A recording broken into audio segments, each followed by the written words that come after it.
Hello students, very good morning. Let's we continue with the unit number 3, liquidation of company. આપણે unit number 3 કરતા હતા liquidation of company. એની અંદર આપણે first method હતી complete કરી દીધી હતી liquidations, compulsory liquidations by court. એ આપણી મેથડ આપણી કમ્પ્લીટ થઈ ગઈ હતી ક્લિયર. સો આપણે liquidations by court, compulsory liquidations by court એક ફર્સ્ટ મેથડ હતી એ કમ્પ્લીટ કરી લીધી હતી. સેકન્ડ મેથડ જે લિક્વિડેશન્સની હતી એ વોલેન્ટરી લિક્વિડેશન છે. વોલેન્ટરી લિક્વિડેશન એટલે આપણે લાસ્ટ સેશનમાં જ વાત થઈ હતી. વોલેન્ટરી લિક્વિડેશન્સનો મતલબ છે without the interference of court. કોર્ટના ઇન્ટરફિયરન્સ વગર કંપની ગેટ્સ ઇન્ટુ ધ લિક્વિડેશન. કંપનીના લિક્વિડેશન માટે ટ્રિબ્યુનલ જવાની જરૂર નથી, કોર્ટના પગથિયા ચડવાની જરૂર નથી. કોર્ટ છે એના under the observations winding up થતું નથી. But yes, during the winding up procedure, if the creditor or the member seek any advices, then the court will provide the same. અહીંયા જ્યારે કંપનીનું વિસર્જન થતું હોય ત્યારે કોઈ સલાહની જરૂર છે, એમાં કંઈ પ્રોબ્લેમ આવે છે તો એ લોકો કોર્ટની સલાહ લે છે. બટ અધરવાઇઝ કોર્ટનું કોઈ ઇન્ટરફિયરન્સ કંપનીના વાઇન્ડિંગ અપમાં છે નહીં. સભ્યો અથવા ક્રેડિટરો જાતે અહીંયા વાઇન્ડિંગ અપ પ્રોસેસ કરે છે, કંપનીનું વિસર્જન કરે છે. તો વોલેન્ટરી લિક્વિડેશન્સ છે એની અંદર આપણે બે જોયા હતા, લિક્વિડેશન બાય મેમ્બર અને liquidation by creditors. Liquidations by member એની અંદર આપણે એવું જોયું હતું કે if the member wish to decide to liquidate the company because of any other reasons they don't want to run the company. Here the condition is not such like that company's financial position is not strong, that's why the members wish to wind up the company. અહીંયા company સભ્યોને બંધ કરવી છે, કોઈ પણ કારણોસર company સભ્યોને બંધ કરવી છે એવી કોઈ પરિસ્થિતિ નથી કે કંપની છે અત્યારે એની નાણાકીય પરિસ્થિતિ સદ્ધર નથી એટલે સભ્યોને કંપની ચલાવવી નથી. ના, એટલે વોલેન્ટરી લિક્વિડેશન બાય મેમ્બર જ્યારે પણ હશે at that time the directors have to prepare declaration of solvency and has to publish in an official gazette and required to submit the declaration of solvency to the registrar of company. એટલે જ્યારે પણ company સભ્યો દ્વારા વિસર્જન કરવામાં આવશે, કંપનીનું સભ્યો દ્વારા વિસર્જન કરવામાં આવશે ત્યારે સદ્ધરતાનું જાહેરનામું જાહેર કરવું પડશે અને એ જ સદ્ધરતાનું જાહેરનામું રજિસ્ટ્રારને જમા કરાવવું પડશે. સો જ્યારે પણ કંપની છે એ વાઇન્ડ અપ થશે બાય મેમ્બર્સ, સભ્યો દ્વારા કંપનીનું વિસર્જન જ્યારે પણ કરવામાં આવશે at that time they have to prepare and they have to file the declaration of solvency. Declaration of solvency લોકોએ કમ્પલસરી ફાઇલ કરવું જ પડશે. ક્લિયર? સો અહીંયા આપણે કમ્પ્લીટ કર્યું એક ડિફરન્સ કે ક્યારે સભ્યો દ્વારા વિસર્જન કરવામાં આવે છે. નેક્સ્ટ, તો હવે ક્રેડિટર દ્વારા વિસર્જન ક્યારે કરવામાં આવશે તો કે whenever the company's financial position is weak, whenever the creditor feels that if we run the company any further or if the company we run the company more than in that particular case somewhere down the line we are unable to pay back the company's debt. અહીંયા કંપનીનું વિસર્જન સભ્યો દ્વારા creditors દ્વારા ક્યારે કરવામાં આવે છે જ્યારે કંપનીની ઇકોનોમિક કન્ડિશન, કંપનીની આર્થિક પરિસ્થિતિ નબળી પડતી દેખાય છે. ક્રેડિટરો એવું વિચારે છે કે જો હવે કંપનીને વધારે ચલાવવામાં આવશે તો આપણા જે અત્યારના રૂપિયા કંપની પાસેથી નીકળે છે લેવાના એ પણ કંપની ચૂકવી શકશે નહીં. સાવ કંપની ઇનસોલ્વન્સીના સ્ટેજ ઉપર જતી રહેશે, કંપની નાદારીના સ્ટેજ તરફ આગળ વધી રહી છે. સો અહીંયા ક્રેડિટરો ક્યારે એવું વિચારશે કે ભાઈ ક્રેડિટરો એક સભા જનરલ મિટિંગ કરશે અને general meeting they will decide કે if we run the company further then in that particular case company would be in the stage of insolvency. જો હવે કંપનીને ફર્ધર ચલાવવામાં આવશે તો અમુક વર્ષોમાં કંપની નાદારીના સ્ટેજ ઉપર આવી જશે. એના કરતાં અત્યારે જ કંપનીની પરિસ્થિતિ જે લથડતી જાય છે, ઇકોનોમિક કન્ડિશન્સ પુઅર થતી જાય છે, ત્યાં જ કંપનીને વિસર્જન કરવાનો નિર્ણય લઈ લઈએ. સો અહીંયા એવું માની લેવામાં આવે છે કે જો ડિક્લેરેશન ઓફ સોલ્વન્સી નથી બનાવેલું તો એવું માની લેવામાં આવે છે કે આ વાઇન્ડિંગ અપ કોના દ્વારા છે? ક્રેડિટર દ્વારા. જો કંપનીની સદ્ધરતાનું જાહેરનામું નથી બહાર પાડવામાં આવ્યું, સંચાલકોએ નથી બનાવ્યું, સંચાલકોએ જાહેરનામું બનાવી અને રજિસ્ટ્રારને જમા નથી કર્યું તેવું માની લેવામાં આવે છે કે કંપની કોના દ્વારા વિસર્જિત કરવામાં આવે છે? કંપની છે એ ક્રેડિટર દ્વારા બંધ કરવામાં આવે છે. So company jo if the company is going to wind means company if the creditor is going to wind up the company, in that particular case they have to follow the certain procedure. જો creditor દ્વારા કંપનીનું વિસર્જન કરવામાં આવે છે તો આ રીતના કરવામાં આવે છે. જેમ સભ્યો દ્વારા 11 પોઈન્ટ હતા એવી જ રીતના ક્રેડિટરો દ્વારા વિસર્જન કરવામાં આવે ત્યારે પણ આ 11 પોઈન્ટ તમારે રિફર કરવાના રહેશે. First, meeting of creditor. અહીંયા ક્રેડિટર્સની મીટિંગ બોલાવવામાં આવે છે. જ્યારે પણ અહીંયા એવું ડિસાઇડ થાય, સભ્યો એવું ડિસાઇડ કરશે કે let's voluntary wind up the company, at that time they require to conduct the meeting of members as well as creditor. So they required to send the notice of general meeting to the creditor as well as the member. They required to publish, advertise the general notice. They required to announce the notice of general meeting in official gazette and required to publish the advertisement of a general meeting of a creditor in at least 2 well-known newspaper. શું કહેવામાં આવે છે કે જ્યારે પણ કંપનીનું વિસર્જન કરવામાં આવે છે, વોલેન્ટરી વાઇન્ડિંગ અપ ક્રેડિટર દ્વારા કરવામાં આવે છે, તો આવા કેસની અંદર સભ્યોની પણ સભા બોલાવવામાં આવે છે. જનરલ મિટિંગ એટલે સામાન્ય સભા, સભ્યોની પણ મિટિંગ કરવામાં આવે છે અને ક્રેડિટર્સની પણ મિટિંગ કરવામાં આવે છે. સભ્યોને બધાને પોતાના રજિસ્ટર્ડ એડ્રેસ ઉપર નોટિસ મોકલી દેવામાં આવે છે. ક્રેડિટરની મિટિંગ છે તો એના માટે ઓફિશિયલ ગેઝેટમાં અનાઉન્સમેન્ટ, પબ્લિક જાહેરાત કરવામાં આવે છે અને જે ડિસ્ટ્રિક્ટની અંદર રજિસ્ટર્ડ ઓફિસ લોકેટેડ છે એ ડિસ્ટ્રિક્ટના 2 વધારે વેચાતા વેલ નોન ન્યૂઝપેપર છે એમાં એ લોકોએ એડવર્ટાઇઝમેન્ટ આપવી પડશે કે કંપનીનું વિસર્જન થવા જઈ રહ્યું છે, એના રિલેટેડ ક્રેડિટર્સની મિટિંગ છે, તો બધા લોકોને ઇન્ફોર્મ કરવાનું રહેશે. To present the list of creditor in the meeting. So before conducting the meeting, director required to prepare the list of creditor. In that particular list, they required to mention the claims of the creditors. Clear? And required to mention the financial conditions of company. સો જ્યારે પણ કંપનીની meeting ભરવામાં આવે છે ક્રેડિટરની, એ પહેલાં સંચાલકોએ કેટલા creditors છે અને એને કયા કયા દેવા ચૂકવવાના બાકી છે. સપોઝ 15 ક્રેડિટર્સ છે, 15 ક્રેડિટર્સના એકના રૂપિયા કેટલા બાકી છે, કેટલા ક્લેમ દાવો બધાનો બાકી છે, કોણ કેટલા રૂપિયા કંપની ઉપર દાવો કરે છે એ દર્શાવવાનું છે. એટલે કે ક્રેડિટરને કંપનીએ કેટલા ચૂકવવાના પાત્ર થાય છે એ દેખાડવાનું છે. અને સાથે સાથે કંપનીની ફાઇનાન્શિયલ પોઝિશન શું છે એના માટે કંપનીની કરંટ બેલેન્સ શીટ પ્રિપેર કરી અને મૂકવાની છે. So that they will come to know about the assets and liability. મિલકત અને જવાબદારી વિશે ખબર પડશે. Clear? Resolution related to the liquidation in the meeting.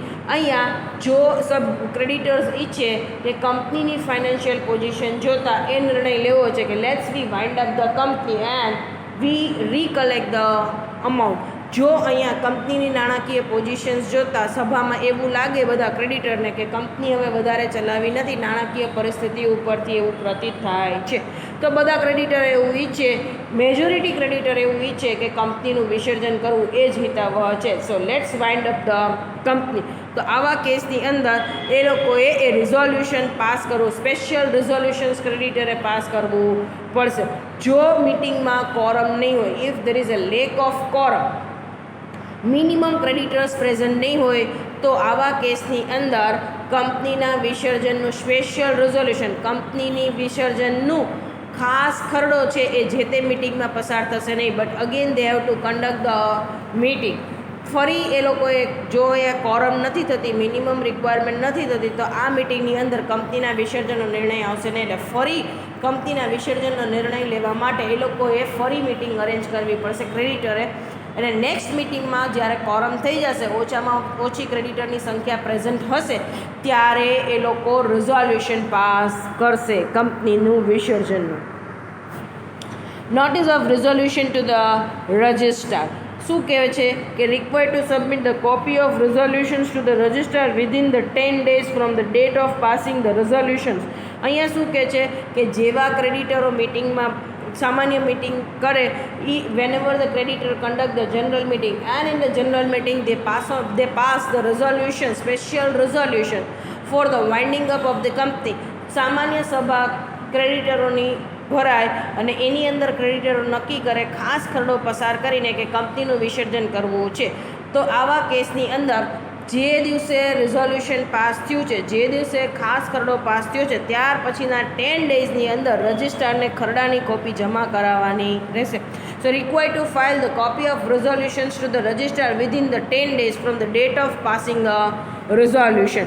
If they don't do so, જો આવું નહીં કરે, then all the directors and the officers are punishable under the act. તો જે કોઈ સંચાલકો ગણ છે કાં તો જે ઓફિસરો કંપનીના સંચાલનમાં જોડાયેલા છે, તમામ લોકો સજાને પાત્ર રહેશે. અહીંયા appointment of લિક્વિડેટર્સ.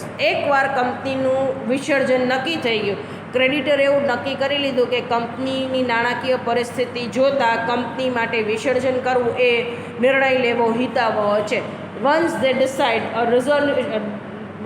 decide the liquidation of the company and they pass on the resolution for the same, then the next step is to appoint the liquidator for the liquidation of company. કંપનીનું વિસર્જન એ લોકોએ નક્કી કરી લીધું છે. કંપનીના વિસર્જન માટે ખાસ ખરડો પણ પસાર કરી દીધો છે અને એ ખાસ ખરડાની કોપી એ લોકોએ રજિસ્ટ્રારને પણ આપી દીધી છે. હવે વિસર્જન સેન્કશન થઈ ગયું છે, લિક્વિડેશન પ્રોસેસ સેન્કશન થઈ ગઈ છે. રજિસ્ટ્રારે પણ કીધું છે કે સારું, કંપનીનું વિસર્જન કરો. કંપનીનું વિસર્જન કરવા માટે સૌથી પહેલાં લિક્વિડેટર અપોઇન્ટ કરવો પડશે. તો લિક્વિડેટર કોણ અપોઇન્ટ કરશે? તો કે creditor has a right to appoint the liquidator of the company who manage the liquidation procedure. બધા ક્રેડિટર્સ ભેગા થઈ અને લિક્વિડેટર અપોઇન્ટ કરી શકે, જે લિક્વિડેટર કંપનીની વિસર્જનની પ્રક્રિયા સંભાળશે. If the creditor fails to do so, જો ક્રેડિટરે નથી કરતા તો પછી સભ્યો અહીંયા લિક્વિડેટર અપોઇન્ટ કરી દે છે.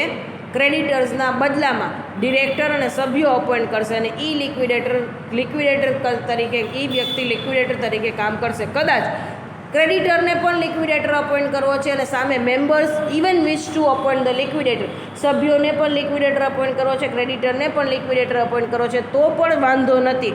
બંને લોકો ક્રેડિટર અને members together can appoint the liquidator. Creditor એનો લિક્વિડેટર અપોઇન્ટ કરશે, સભ્યો એનો લિક્વિડેટર અપોઇન્ટ કરશે અને this two liquidator work jointly. અને આ બે લિક્વિડેટર છે એ સાથે મળી અને કંપનીની વિસર્જનની પ્રક્રિયા હાથ ધરશે.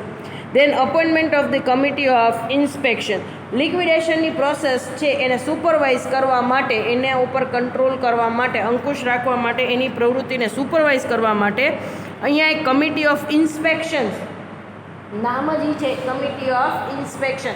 એ શું કરશે? લિક્વિડેટર્સ જે છે અપોઇન્ટ કરેલા ક્રેડિટર અને મેમ્બરે એ જે કંપનીની લિક્વિડેશન પ્રોસેસ કરશે એને ઓબ્ઝર્વ કરશે, ક્લિયર, એને ઇન્સ્પેક્ટ કરશે, ક્લિયર. સો એ કમિટીની અંદર પણ જે મેમ્બર્સ ચૂઝ કરવાના છે, કમિટીની અંદર પણ જે સભ્યો સિલેક્ટ કરવાના છે એ પણ પાછા મેમ્બર અને ક્રેડિટર બંને ભેગા થઈને કરશે. Both have equal right to appoint the members under the inspection of committee of inspection. Creditor અને સભ્યો બંને ભેગા થઈ અને અહીંયા કમિટી ઓફ ઇન્સ્પેક્શન્સની અંદર એ લોકો સભ્યોની સિલેક્શન કરશે, clear. Maximum 12 person can be appointed under the committee of inspections, clear. So maximum committee of inspection માં મેક્સિમમ મહત્તમ કેટલા જણા હશે? 12 જણા હશે અને 12 જણાની અપોઇન્ટમેન્ટ છે એ ડિરેક્ટર, ક્રેડિટર્સ અને મેમ્બર્સ બંને ભેગા થઈને કરશે, clear. Then the remuneration of liquidator. Even the creditor has a right to decide the remuneration of director, remuneration of liquidator. Creditors છે એને પૂરેપૂરો અધિકાર છે કે ભાઈ રેમ્યુનરેશન એટલે મહેનતાણું, લિક્વિડેટરનો મહેનતાણું નક્કી કરે. પણ ધો દે ફેલ્સ ટુ ડુ સો, છતાં જો ક્રેડિટ મીન્સ કોઈ પણ કારણોસર ક્રેડિટર એ રેમ્યુનરેશન્સ નક્કી નથી કરતા, તો in that particular case court will determine the remuneration. જો કોઈ સંજોગોમાં ક્રેડિટરો લિક્વિડેટરનું મહેનતાણું નક્કી નથી કરતા તો આવા કેસની અંદર કોર્ટ ડિસાઇડ કરશે. કોર્ટે જે મહેનતાણું લિક્વિડેટરનું નક્કી કર્યું છે એમાં વધારો શક્ય નથી, ક્લિયર. નેક્સ્ટ શું કહેવામાં આવે છે? End of the power of board of director. Once the liquidator is appointed either by creditor or by member. સભ્યો કે ક્રેડિટર કોઈ પણ દ્વારા લિક્વિડેટરની અપોઇન્ટમેન્ટ કરી દીધી છે, એની અપોઇન્ટમેન્ટ થઈ ગઈ છે, ત્યાર પછી power of the board of director cease. એટલે કે સંચાલકીય ગણના પાવર છે એ ત્યાં રદ થાય છે. Except the power which are given by delegated by liquidator and the committee of inspection. સંચાલકીય ગણના પાવરનો અંત આવે છે, એ બધા પાવર રદ થાય છે. એક્સેપ્ટ ધ પાવર, કયા પાવર એ લોકો એક્સરસાઇઝ કરી શકશે? સંચાલકીય સત્તા, સંચાલકીય ગણ કઈ સત્તાઓ ચલાવી શકશે? જે સત્તા એને લિક્વિડેટર આપેલી છે કાં તો જે સત્તા એને કમિટી ઓફ ઇન્સ્પેક્શન આપેલી છે એ. To fill the vacant place of liquidator in case of a death or any other reasons in between the process of liquidation, if the position of the liquidator fall vacant in that particular case, again the creditor and members required to appoint the liquidator and required to inform the same to the registrar. અહીંયા શું કહે છે કે વિસર્જનની પ્રક્રિયા દરમિયાન કોઈ પણ કારણોસર કાં તો લિક્વિડેટરની ડેથ થઈ જાય, ઇનકેપેબિલિટી થઈ જાય કે બીજા કોઈ પણ કારણોસર, અન્ય કારણોસર લિક્વિડેટરની જગ્યા ખાલી પડે છે, તો આવા કેસની અંદર નવા લિક્વિડેટરની અપોઇન્ટમેન્ટ કાં તો સભ્યો અને કાં તો ક્રેડિટરને બંને ભેગા મળીને પણ કરી શકે છે.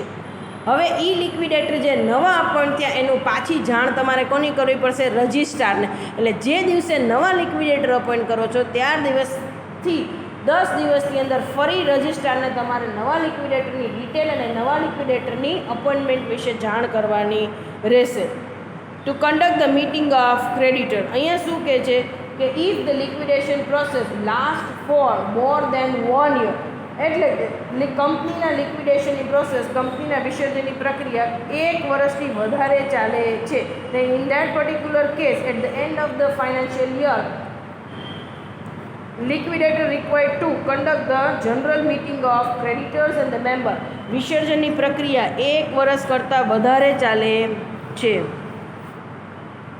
તો આવા વિસર્જનની પ્રક્રિયા 1 વર્ષ કરતાં વધારે ચાલે છે, તો આવા કેસની અંદર લિક્વિડેટરે સભ્યોની અને ક્રેડિટરની સામાન્ય સભા બોલાવવી પડશે અને એ સભાની અંદર એ લોકો દે have to present the accounts and they have two disclose the procedures related to the liquidation where the procedure has been reached.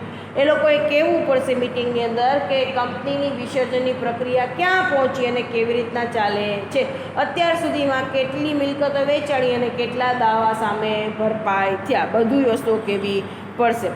Then finally dissolution. If the liquidation process gets over, in that particular case liquidator have to prepare the report on the liquidation of the company. If the after settlement of the claim, if any residual amount is there, then they require to repay the amount to the members. કંપનીના વિસર્જનની પ્રક્રિયા પૂર્ણ થઈ પછી liquidator એક અહેવાલ બનાવવાનો રહે છે, એની અંદર એને મેન્શન કરવાનું રહેશે કે કંપનીની વિસર્જનની પ્રક્રિયા કેવી રીતના પૂર્ણ કરવામાં આવી અને કંપનીના મિલકતમાંથી જે કોઈ દાવો છે એ ભરપાઈ કર્યા પછી પણ જો મિલકત વધી છે તો એ પાછી સભ્યો વચ્ચે પૈસા વધ્યા છે એ પાછા સભ્યો વચ્ચે વહેંચવામાં આવે છે. સો કંપનીની આખી વિસર્જન પ્રક્રિયા કેવી રીતના થઈ એનો એક અહેવાલ બનાવવાનો આવે છે અને એ અહેવાલ પાછો કોને જમા કરાવવો પડશે? Court. After referring the report from the liquidator, if the official liquidator thinks of it and the court thinks of it, they issue the order for the liquidation of company. Creditor પાસેથી liquidator પાસેથી અહેવાલ આવી ગયો કે કંપનીનું લિક્વિડેશન થઈ ગયું છે અને આ રીતના થયું છે, આખો રિપોર્ટ સબમિટ થઈ ગયો. કોર્ટ એ રિપોર્ટ વાંચશે, ઓફિશિયલ લિક્વિડેટર એ રિપોર્ટ વાંચશે, રિફર કરશે અને જો એમને યોગ્ય લાગશે તો કોર્ટ છે એ વિસર્જનનો ઓર્ડર બહાર પાડશે, એટલે કે કંપનીનું ઓન પેપર કેન્સલેશન થઈ જશે, રજિસ્ટ્રેશન, અને એને કહેવામાં આવે છે dissolution of company. Company finally અહીંયા એન્ડ થઈ જાય છે. સો આ હતી આપણી second process, that is the dissolution of the company, liquidation of the company by members and creditors, that is also known as a voluntary liquidation. Second method આપણે અહીંયા complete કરી. એની એક કોમન પ્રોવિઝન જોઈ લઈએ, legal provision for the voluntary liquidation by member and creditor. આપણે આખું આગળ સમજી જ લીધું છે, મેમ્બરનો પોર્શન પણ સમજી લીધો છે, ક્રેડિટરનો પોર્શન પણ સમજી લીધો છે, એટલે આ તમને સરળતાથી યાદ રહી જશે અને આવડી જશે, કારણ કે આગળ જે વસ્તુ ભણ્યા હતા એ જ વસ્તુ અહીંયા રિપીટ થાય છે. Appointment of liquidator is made in a general meeting. Yes, સામાન્ય કંપનીનું વિસર્જન કરતાં પહેલાં એક સામાન્ય સભા ભરવામાં આવે છે. સામાન્ય સભાની અંદર સભ્યો અને કાં તો ક્રેડિટર કોની અપોઇન્ટમેન્ટ કરશે? લિક્વિડેટરની. અને એ લિક્વિડેટર અપોઇન્ટ થયો હશે એ કંપનીની વિસર્જનની પ્રક્રિયા સંભાળશે. Within the 10 days of the appointment of the liquidator registrar should be informed about it by notice. કંપનીના લિક્વિડેટરની નોંધણી થઈ જાય, અપોઇન્ટમેન્ટ થઈ જાય, ત્યાર પછીના 10 દિવસની અંદર કંપનીના રજિસ્ટ્રારને જાણ કરવામાં આવે છે કે કંપનીના લિક્વિડેટર અપોઇન્ટ થયા છે. જે કોઈ લિક્વિડેટરની ડિટેલ છે એ બધી જમા કરવામાં આવે છે. With the appointment of the liquidator power of the board comes to an end. જેવી લિક્વિડેટરની અપોઇન્ટમેન્ટ થાય છે, બોર્ડ ઓફ ડિરેક્ટર સંચાલકીય ગણના પાવરો બધા રદ થઈ જાય છે. If the process of the liquidation continue for more than a year, then the liquidator has to conduct the meeting of the member and a creditor at the end of the year. જો કંપનીની વિસર્જનની પ્રક્રિયા એક વર્ષ કરતાં વધારે ચાલે છે તો આવા કેસની અંદર સભ્યોએ જે લિક્વિડેટર અને ક્રેડિટરે જે લિક્વિડેટર અપોઇન્ટ કર્યો છે એને કંપનીના સભ્યો અને લિક્વિડેટરની સામાન્ય સભા ભરવી પડશે. Then the residual amount need to be distributed among the member. કંપનીના જે કોઈ ક્રેડિટર છે એના જે કોઈ ક્લેમ છે સેટલ ડાઉન કરી લ્યો, પછી જો કોઈ અમાઉન્ટ વધે છે તો એ પાછા સભ્યો વચ્ચે એની વહેંચણી થશે. અહીંયા શું કહે છે કે કંપનીના જે ચૂકવવાના બાકી છે ક્રેડિટરને એ ચૂકવાઈ જાય, છતાં પણ પૈસા પડ્યા છે તો એ વધારાના રૂપિયા ફરી એ સભ્યોમાં વહેંચાશે. Clear? The list of creditor is to be prepared and submit to the liquidator. કંપનીની લિક્વિડેશન પ્રોસિજર ચાલુ થાય પહેલાં જ, કંપનીની વિસર્જનની પ્રક્રિયા શરૂ થાય પહેલાં જ સંચાલકોએ ક્રેડિટરનું લિસ્ટ અને એની સામે એના કેટલા ક્લેમ છે અને કંપનીની મિલકત સામે કેટલી છે બધો જ રિપોર્ટ, બધા જ સ્ટેટમેન્ટ અને અકાઉન્ટ્સ પ્રિપેર કરી અને કોને હેન્ડઓવર કરી દેવાના રહેશે?